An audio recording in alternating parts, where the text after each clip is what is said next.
Bien qu'en totale autonomie pendant son défi, une équipe de tournage suit régulièrement les aventures d'Arthur Germain.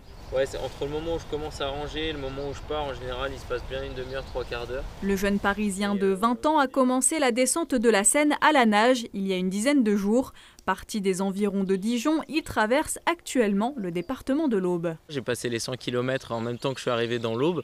Donc il y a eu des habitants qui m'ont accueilli. Ça a été vraiment une bonne fête. J'ai adoré aussi le contact avec les gens. C'est ça qui est intéressant aussi dans mon projet. Un projet pour sensibiliser le public aux enjeux environnementaux. Moi aussi, ça m'aide à étayer ma vision de l'écologie, de tout ce qui se fait dans ces régions, etc. Et c'est ça l'intérêt de descendre un fleuve en nageant, c'est qu'en fait, on va pouvoir voir de l'intérieur d'où vient la pollution et comment y remédier en fait. Au total, le nageur traversera 360 communes. Ici, Arthur était de passage à Polizo après une nuit dans sa tente. Pour transporter tout son matériel et ses effets personnels, il tire un kayak, pas facile tous les jours. Au début, j'ai dû marcher en tirant mon kayak. Donc voilà, mon kayak fait 120 kg, donc c'est très très lourd. J'avais des roues, mais voilà, il y a des montées, etc.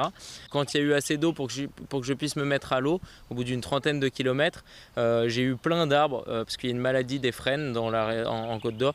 Et voilà, les arbres tombaient sur ma route et c'était très difficile pour les passer. Bon, en gros, ça c'est un truc que j'ai pas encore montré, mais ça me permet d'avoir la température de l'eau assez rapidement.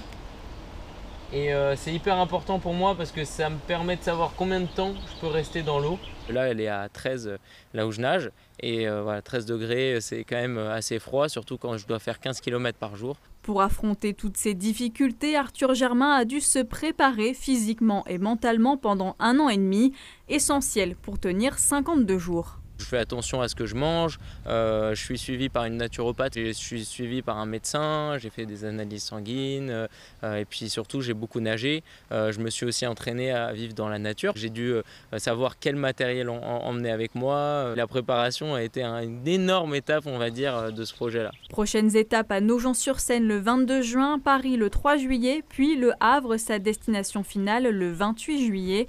Au total, il parcourra 784 km à la nage.